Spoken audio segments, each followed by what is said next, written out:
By the conclusion of the second day, visibility had nearly disappeared. On what was formerly an airstrip, flaming wrecks of Me-109 fighters, M3 Honey tanks, Panzer IIIH tanks, and other trucks lay scattered throughout the battlefield.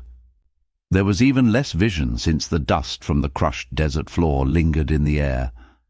This section of the North African desert looked like something out of Dante's Inferno, yet thousands of troops and vehicles kept being lured there. The airstrip at Sidi Rezegh had transformed into the entrance to the beleaguered citadel of Tobruk in a campaign that had previously stood out due to its absence of fixed geographic locations. In theory, the outcome of whether the siege was sustained or broken would depend on whichever side had it in force. Despite the fact that Operation Crusader, a 3-week engagement, was really decided by events far away, forces were pushed into the meat grinder that the airport had become for days. The plot revolves around a stationary spot in the North African Desert Sea. This is a major development since the German combined weapons strategy repeatedly crushed the British armour doctrine in battles that took place on or within a few miles of the landing strip. But in the end, the victorious side at Sidi Rezegh had to retreat due to factors that had little to do with the battle itself. Up until that point, the attack had been led by General Erwin Rommel, commander of Panzergruppe Afrika. After the assault failed, Sidi Rezegh was a good location for him to show off his strategic retreat skills. Hundreds of British tanks, dozens of German panzers, and thousands of men would perish within sight of the small dirt airstrip before that could occur. In November 1941, the Libyan desert close to Tobruk became a battlefield for both humans and machines due to the lack of cover and concealment. In the outset of the strategic withdrawal, Rommel's troops were able to outmaneuver the British thanks to his keen tactical sense. The Axis powers constructed Sidi Rezegh as a forward airfield to bolster their defense of western Libya. In April 1941, following Rommel's victorious counter-offensive, members of the Luftwaffe captured the field, and they were its most recent occupiers. The main objective of the troops stationed there was to provide a hand to those besieging the stronghold of Tobruk, the northernmost of which was located just a few miles away from the field. When Sidi Rezegh became the British target in their effort to break the siege of Tobruk in late November 1941, this function took on a new significance. Rapid distribution to other Axis airfields occurred for any flyable aircraft. On November 19th, the 7th Armoured Brigade unexpectedly arrived with their Mark IVA cruiser tanks, capturing or destroying the others that were on the ground. As soon as they saw the escarpment that overlooked the southern section of the airfield, the divisional support group of artillery and anti-tank guns dug in with the 7th Armoured Brigade. Brigadier Jock Campbell, whose subsequent actions in the conflict earned him the Victoria Cross, commanded the 7th Brigade. As the sun set over Egypt on November 18th, the 7th Armoured Brigade, a division of the 8th Army's 7th Armoured Division, crossed the frontier wire. British attackers attempting to break the siege of Tobruk were to be backed by the 7th's Desert Rats, their armoured fist. More tanks were part of the division than the entire Deutsche Afrika Korps DAK had in their inventory. In a broad flanking manoeuvre south of the primary German and Italian fortifications, the majority of it advanced. The operation's stated goal was to neutralize and destroy German armour in order to release the besieged garrison of Tobruk from its siege by forces advancing along the coastal route, the Via Balbia. "This will be a tank commander's battle," said Desert Rats leader Major General William Strafer Gott, summarizing the task prior to Operation Crusader. "Placing one's cannon within striking distance of an enemy is a safe bet for any tank commander." A huge armoured engagement was to be staged in the desert, several miles south of Tobruk, close to a location known as Ghaber Saleh, in order to entice the Afrika Korps. Because Rommel was so intent on attacking the Tobruk garrison soon, He ignored rumours of a huge British army moving south and kept his armoured troops near Tobruk. After much persuasion from Afrika Corps Commander General Ludwig Cruel, Rommel was finally persuaded to send his 15th and 21st Panzer Division south to seek out the British on November 19th. The British had already sallied forth, so it was futile to try to stop them. 8th Army Commander Lieutenant General Alan Cunningham went searching for Rommel after he failed to take the bait and come south to fight the main British armoured troops. Thus, at a small desert outpost known as Bir Gubi, the 22nd Armoured Brigade, one of the 3 brigades of the 7th Armoured Division, came into contact with the Italian Arietta Division and became engrossed in a battle where they suffered the loss of 25 out of their 136 tanks. In order to defend the infantry troops' flank as they advanced via the Via Balbia and Trig Capuzzo, an unpaved desert track south of Tobruk, the 4th Armoured Brigade, the 3rd Brigade of the 7th, had been instructed to go farther north. So Gott gave the order to capture Sidi Rezegh airfield to the remaining forces, which included the 7th Armoured Brigade and the divisional support group of artillery and anti-tank weapons. The besiegers around Tobruk were only 12 miles away from the airfield. Therefore, the 4th and 22nd Brigades would rush to meet the anticipated reaction of the German armour that had gone missing after the airfield's collapse. General Erwin Rommel was roused to action by the collapse of the Sidi Rezegh airport. His strategy to finish the siege of Tobruk was nearing completion. At first, he dismissed the British southward advances as little more than a reconnaissance or raid. The British lost 23 tanks to the Germans 3 in a fight with portions of the 4th Armoured Brigade, but Cruel's advance south failed to engage the main strength of the 7th Division, which was the British hope and intention. Beyond all else, the Germans managed to hold on to the battlefield and recover from their losses. When Rommel reached the top of the hill at Belhamid on the 20th of November, he could see Sidi Rezegh and the British siege lines surrounding Tobruk below him. He was worried about the huge armoured formation that seemed to be digging in near the airfield. Without delay, Hitler gave Cruel the order to abandon any contact with the enemy forces he was fighting and to march to the airfield in the dark.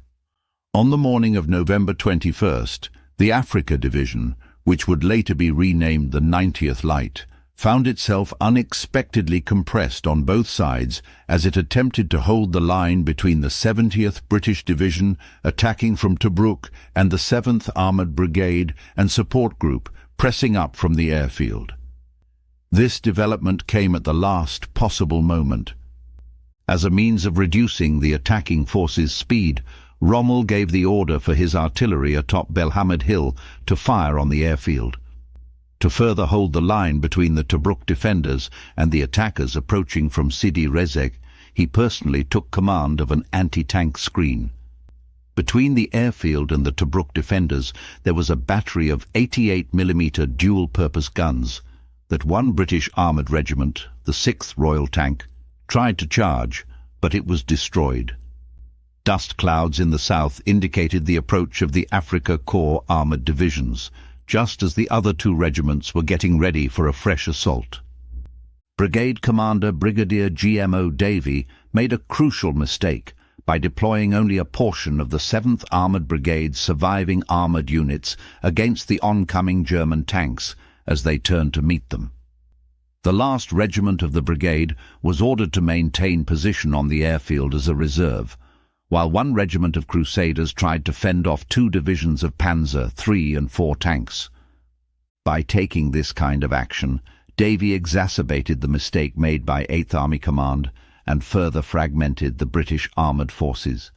The British lost a lot of tanks and lives due to this penny packet tactic. In a confrontation in the open desert, the Afrika Corps' 15th and 21st Armoured Divisions barely pushed off the British cruiser tanks of the 7th Hussar Regiment. Prior to engaging the panzers, they were eliminated by the German anti-tank weapons. This assault demonstrated the German tactic of conserving armor and relying heavily on anti-tank guns for anti-armor operations. Without killing or even damaging a single German tank, 2/3 of the 7th Armored Brigade were devastated between the failed assault on the Afrika Division and this fight. The 2nd Royal Tank Regiment, which was waiting on the airstrip, became the focus of the Germans' attention. While holding the airfield, the rest of the 7th Armored Brigade was almost destroyed. The 7th's operational tank count had dropped to less than 10 by day's end, and the support group had been pushed into an extremely vulnerable defensive position in the shadow of the southern escarpment.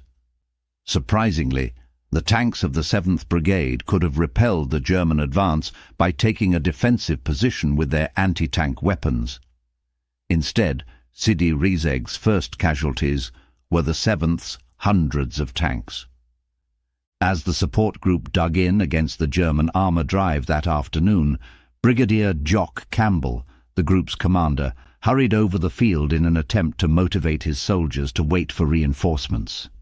However, following the destruction of the 7th Armored Brigade, the support group came under heavy attack from German panzers, which led to a fierce battle in which the British managed to destroy a number of panzers. Cruel ordered his soldiers to retreat for the evening due to these losses and the necessity to resupply and refuel. This maneuver allowed the 7th Armored Brigade's surviving tanks and the remnants of the support group to barely hold on to the airport. Out of nowhere, Crisp was confronted with 70 inches panzers. The British forces defending the airfield's western perimeter were hit three-pronged by the Germans on November 22nd. On the airfield, parts of the Afrika Division tried to clear the escarpments, while parts of the 21st Panzer Division attacked the remnants of the armor and the support group. Panzer Regiment 5 ambushed the airfield defenders by surprise, destroying most of the remaining armor and engaging in a tough battle with the support group's anti-tank gunners. The 4th Armored Brigade's dispersed elements started to show up on the battlefield. In order to meet the approaching Panzer Regiment 5, Brigadier Campbell rallied whatever forces were available and led them to the field's edge. 2 M3 Stuart Honey tanks, commanded by Lieutenant Robert Crisp, were one of these units. As they trailed Campbell's staff car across the field in the midst of intense shelling, Crisp was abruptly confronted with 70 inches panzers charging from the east. Worse yet, Crisp had already lost his second tank in a fiery crash as it sped aimlessly about the airstrip, its driver dead. Campbell, defying all odds, waved and drove off in search of additional reinforcements. Crisp battled the panzers for an extended while before being compelled to retreat. His crew had to jump off after his tank caught fire, thus he never made it back to the escarpment. Despite Crisp's repeated calls for the rest of the 4th Brigade to come fight with him on the field, they never made it past the swirling smoke and dust at the base of the escarpment, avoiding the oncoming panzers. Nighttime overruns by the 15th Panzer Division on the 4th's command post lager by the brigade staff, and dozens of vehicles meant that the 4th could never recover from this setback. The 22nd Armoured Brigade showed up as the afternoon sun was setting and stormed over the airstrip, straight into the range of the German anti-tank gunners who had been waiting. Campbell got back in his staff car and once again led the tanks of the 22nd Brigade into charge after charge. The outcome was yet another bloodbath involving British tanks, with dozens of them currently charging towards the airstrip. After losing 34 tanks during the day, the 22nd Armoured Brigade was rendered ineffective as a fighting force. As the 4th Armoured Brigade dispersed, the situation's leaders saw their position was becoming unsustainable and, under intense fire, withdrew across the southern cliff. The Germans suffered little loss when Sidi Rezegh captured over 2/3 of the 7th Armoured Division. As the 7th Support Group and 7th Armoured Brigade were instructed to retire into the positions of the 5th South African Brigade, which was building a defensive box south of the airfield, General Gott saw the vulnerability of the forces trying to retain the airfield and gave the order. As the sun began to set, the Germans regained complete control of the airstrip. On November 23rd, a day commemorated as Totensonntag by the Germans for the fallen of World War I, the fighting moved a short distance south of the airfield and the South African box, which housed the majority of the 7th Armoured Division brigades that had been ravaged there. In order to avoid this box, Rommel intended to divert his attention to the British forces farther south, where he hoped to trap them in a pincer movement with the Italian Arietta Division charging in from the southwest. In defiance of these directives, General Cruel charged the South Africans with 2 panzer divisions. The German panzers had suffered relatively few casualties up until this stage. Despite losing a handful in the November 20th fight with British armour south of Sidi Rezegh and destroying more in the final airfield offensive, the Afrika Korps divisions could still muster around 160 panzers combined. Even keeping the soldiers in their vehicles until the very last moment, Cruel mounted all of his forces and stormed straight at the South Africans. The 2nd South African Brigade was nearly decimated as the significantly larger German forces overran the box, even though they fired a scorching barrage of defensive fire. As a result of this onslaught, the Germans lost 72 panzers, which was a measure of retaliation for the previous day's mutilation of the British armour. This kind of defeat was the last straw for the German resistance to the British. In the 3-day battle for the airfield, the British lost more than 300 tanks near Sidi Rezegh, but they were able to replenish many of them from reserves, whereas the Germans had virtually no reserves. A full month's worth of supplies would not reach Rommel until the beginning of December, according to the information he received. Rommel did not learn of Cruel's assault until after it had occurred. The Germans began to experience significant difficulties with communications on November 23rd. The fact that the 1st New Zealand Division, which had been pushing forward from the east, had captured the Afrika Korps headquarters earlier that morning was a major factor. For many days, Rommel was to stay completely oblivious to this assembly of Kiwis. On the contrary, Hitler spared Sidi Rezegh and Tobruk the trouble by rallying the 2 German panzer divisions on November 24th and sending them on a broad advance toward Egypt. During those crucial 4 days, these forces would be mostly cut off. As the German forces swept in the other direction, the 1st New Zealand Division pushed into Sidi Rezegh north of them. This division had previously taken the Afrika Korps HQ. With 133 heavy infantry tanks, including the sluggish Matildas and Valentines, this division was formidable. The airfield was besieged by Italian and German troops on the evening of November 25th by this force. After enduring multiple assaults by the New Zealand 6th Brigade, the Italian Bersali Regiment was finally compelled to retreat westward from the escarpment overlooking the airfield. Crucially for the British, the following day a portion of the 1st New Zealand Division was able to connect with the Tobruk garrison, stationed on El Douda Hill. Keeping the road to Tobruk open in anticipation of the Afrika Korps armour's anticipated return, the New Zealanders dug in at the airstrip. Now that they were able to take a break from fighting, the dispersed 7th Armoured Division started to reorganize south of Sidi Rezegh. Within a few days, the several brigades were bolstered to a strength of over 130 tanks, using the vast inventories of replacement vehicles in Egypt. In an effort to scare the British into a mass retreat, the 15th and 21st Panzer Divisions were pursuing the Egyptian border as these reinforcements from Britain were being brought up. However, the Middle East Commander-in-Chief, General Sir Claude Auchinleck, was not easily frightened. Being personally involved in the war since he had relieved Cunningham on November 25th, he had been resolute. He gave the order for the New Zealanders to hold their ground after realizing that the corridor leading to Tobruk, over the Sidi Rezegh airfield, was the most important sector to be defended. The Afrika Korps did not make its long and exhausting journey back from Egypt until November 29th. At last, Rommel saw the threat the Kiwis posed to his position. Despite Rommel's virtual disappearance into the desert, his staff officers began to recall portions of the two panzer divisions from the border in order to cope with the New Zealanders. The 29th saw Rommel and Krul reaching a consensus on the need to address the menace at Sidi Rezegh.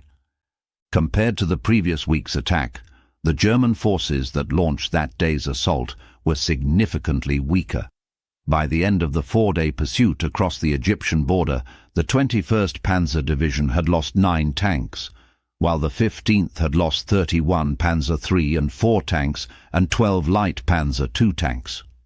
So the artillery was the first line of defense in the fight to drive the New Zealanders from their positions, and Rommel directed nearly all of his heavy weaponry onto the helpless Kiwis.